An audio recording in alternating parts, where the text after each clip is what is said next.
तभी नाग नागिन उसी धुन में खींचे चले आ रहे थे। बंद करो ये धुन। बहुत साल पहले की बात है। गौरी गांव के जंगल में थी एक बड़ा सा हवेली।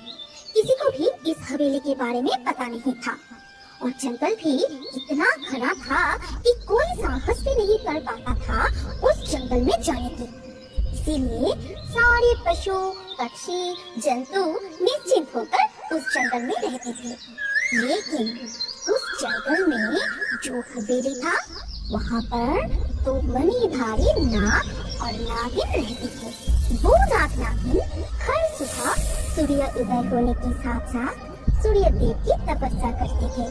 सूर्य की रोशनी के द्वारा वो अपनी शक्तियाँ बढ़ाते थे।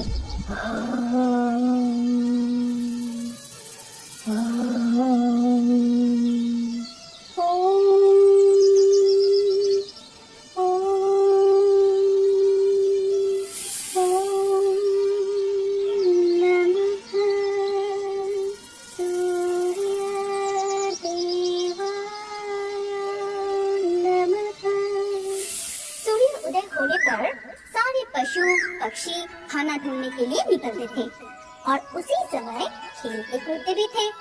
एक दिन जब नाग नागिनी मिलकर सूर्य देव की तपस्या कर रहे थे, तभी खियो कौवा पेड़ पर बैठ के लगातार अपनी साथी को बुला रहा था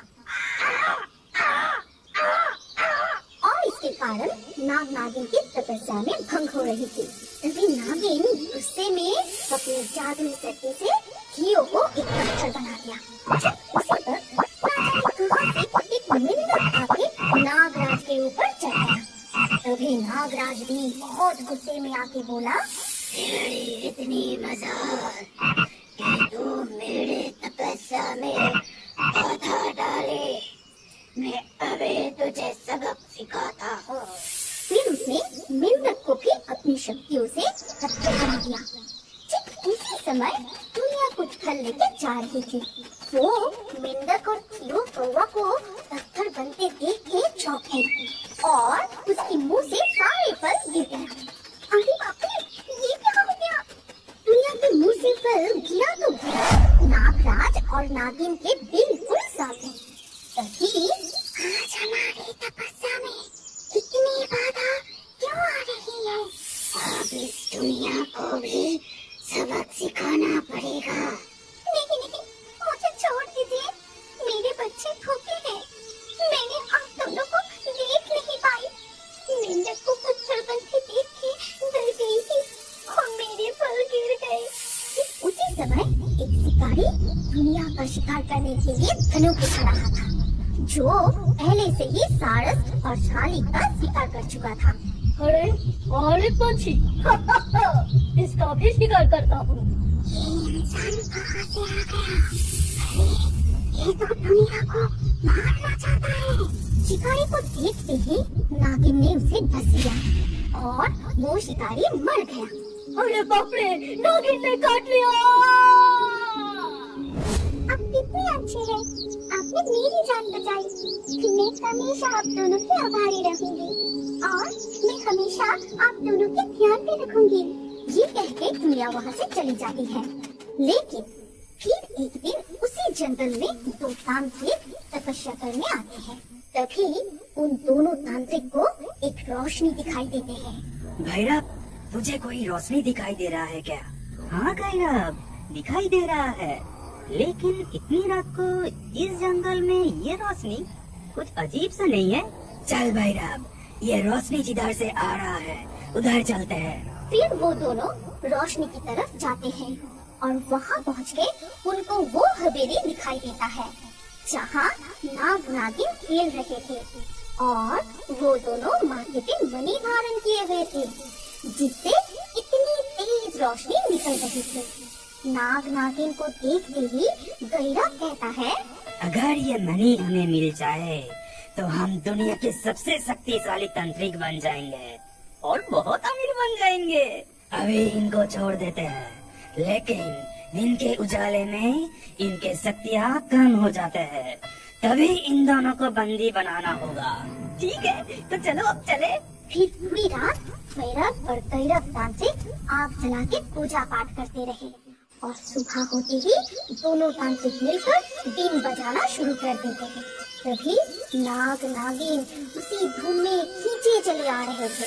बंद करो ये धुन, मेरा सर दर्द से फट रहा है। मैं और सहन नहीं कर पा रहा हूँ, मुझे बहुत कष्ट हो रहा है। ठीक है, बीन बजाना बंद करता हूँ, लेकिन पहले बोलो वो मणि कहाँ है? हमें वो मणि दे दो, नहीं तो तुम दोनों को हम बंदी बना लेंगे। ओ मणि हम कैसे दे सकते हैं? मणि तो हमारा जीवन है, हमारा शक्ति है। मणि बिना हम मर जाएंगे। ठीक है, जब तक तुम हमें मणि नहीं दे देते हम बीन बजाना बंद नहीं करेंगे और तुम दोनों को हमेशा के लिए बंदी बना के रखेंगे। ये कह के फिर से दोनों बीन बजाना शुरू करते हैं और नाग नागिनी तड़पते रहते हैं। ये सब कुछ टुनिया पेड़ पर बैठी देख रही थी। फिर टुनिया वहाँ से जंगल में पंछियों के झुंड की तरफ चली गई। वहाँ जाके टुनिया सबको पूरी घटना बताई और चील, बाज, तोता से मदद मांगी। फिर वो चारों मिलके तांत्रिकों के पास जाते हैं और तांत्रिकों के पास पहुंचते ही बाज भैरव के बीन छीन लेता है और चील भैरव के बीन छीन लेता है। फिर टुनिया और तोता मिलकर तांत्रिकों ने जो आग पूजा करने के लिए जलाई थी, उस आग को लेकर तांत्रिकों के ऊपर फेंक देता है। दोनों तांत्रिक बुरी तरह जल जाते हैं। आग के जलन से दोनों वहाँ से भाग जाते हैं। इसके बाद नाग कहता है, तुम सब मिलके हमारे जान बचाए, तुम सबका बहुत बहुत शुक्रिया। आज तुम सब ना होते तो हम सच में मर जाते और हमारा मणि भी छीन जाता। आज हम तुम्हें कुछ देना चाहते हैं, तुम सबको जो मांगना है आज मांग लो।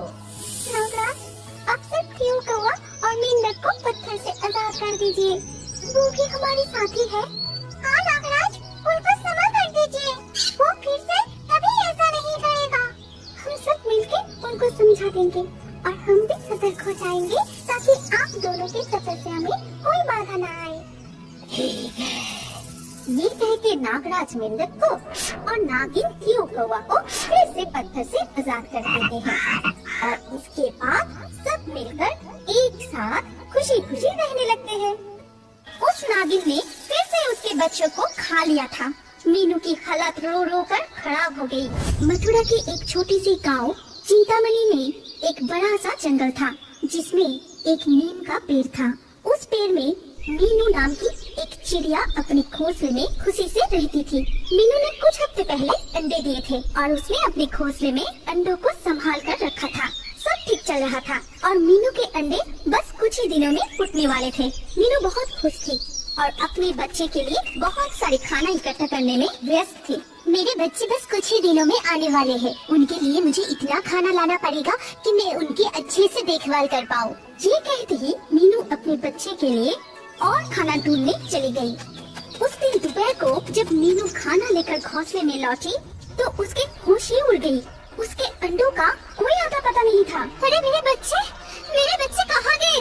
मीनू बहुत घबरा गई और पेड़ के आगे पीछे हर जगह अपने अंडों को ढूंढती रही। ढूंढते ढूंढते उसे पेड़ के नीचे अपने अंडों के छिलके गिरे हुए दिखे। मीनू ये देख और भी घबरा गई और अपने आंसू रोक के वो नीचे देखने गई। पेड़ के नीचे के हिस्से में एक छेद था। ठीक उसके सामने मीनू की अंडे के छिलके पड़े हुए थे। मीनू ने उस छेद के अंदर आवाज लगाई, अंदर कोई है क्या?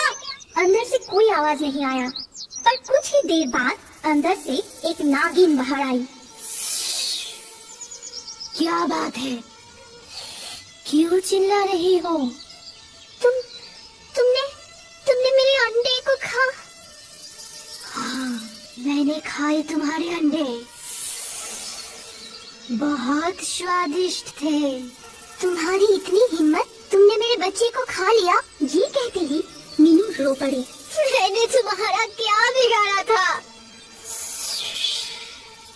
कुछ नहीं, मुझे बस बहुत भूख लगी थी।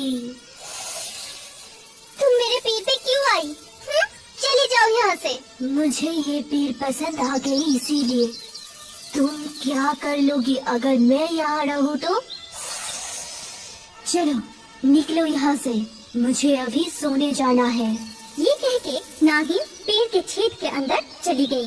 मीनू बहुत दुखी थी और वो बहुत रो रही थी। धीरे धीरे दिन बीतने लगे। मीनू भी धीरे धीरे ये गम भूलने लगी।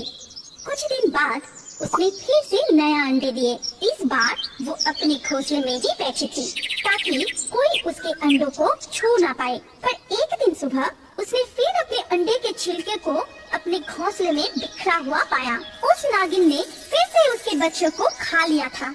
मीनू की हालत रो रो कर खराब हो गई। उसने इस बार कितने सपने देखे थे अपने बच्चों को लेकर, पर सब कुछ खत्म हो गया था।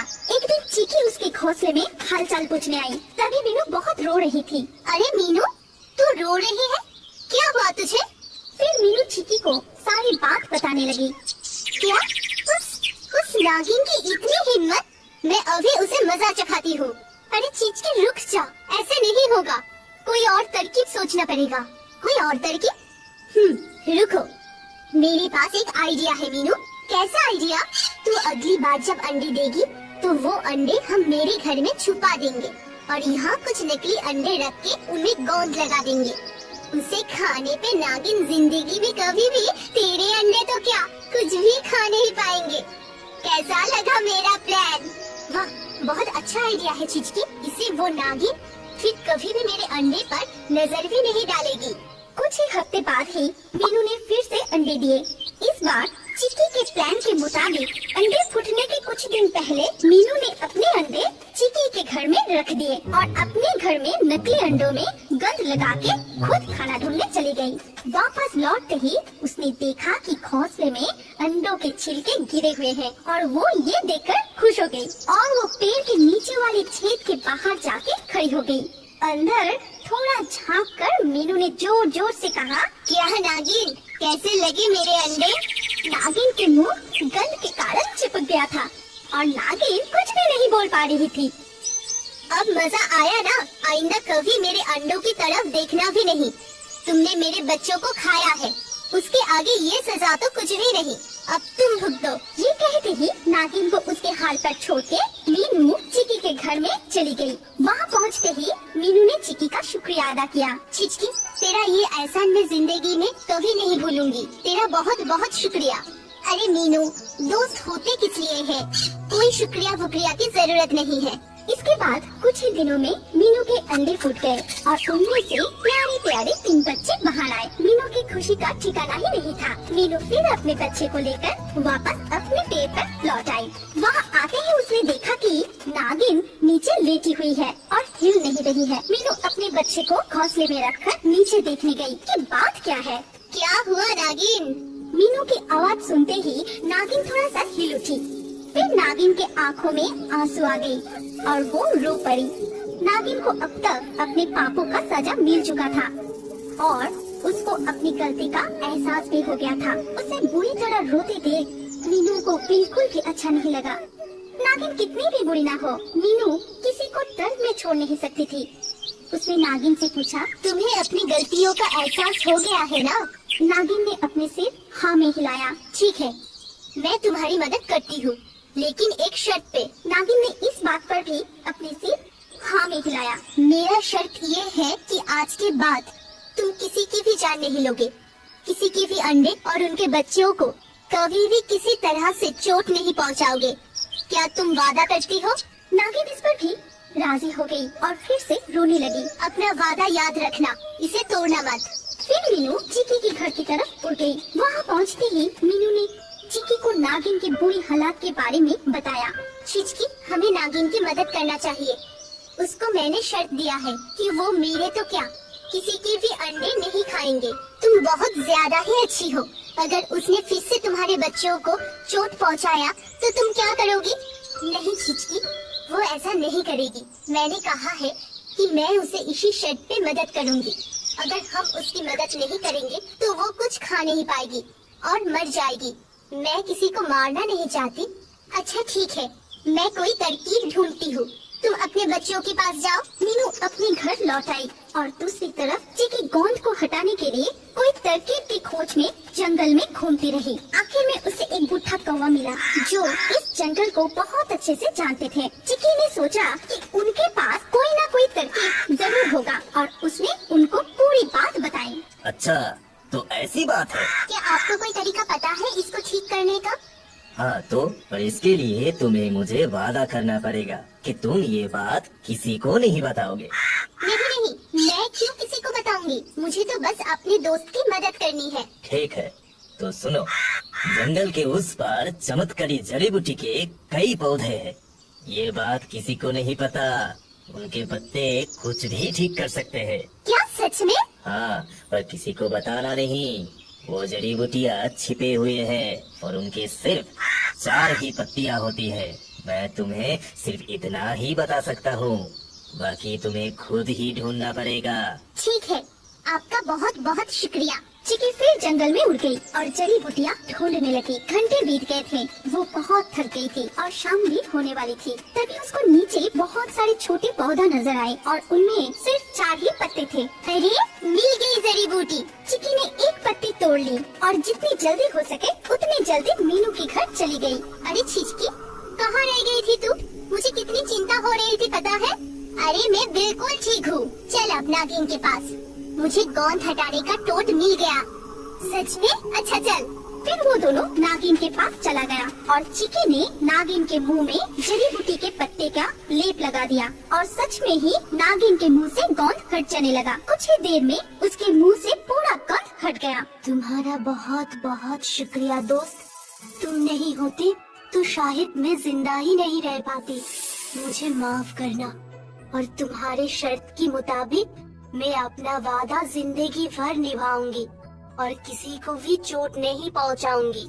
ये हुई ना बात। इसके बाद से नागिन ने सच में अपना वादा निभाया और वो सबके साथ में हंसी खुशी जिंदगी बिताने लगी। हमारी कहानी यहाँ पर खत्म होती है। अगर आपको ये कहानी पसंद आई तो इस वीडियो पे लाइक जरूर करना। अगर आपके पास कोई पसंदीदा कहानी हो तो कमेंट करके बताएं। सबसे अच्छा कहानी चुन के हम ऐसे ही कार्टून बनाएंगे। और अभी हमारे अगले वीडियो देखने के लिए स्क्रीन के ऊपर इस वीडियो पर क्लिक कीजिए और रियो बर्ड्स के और भी वीडियो देख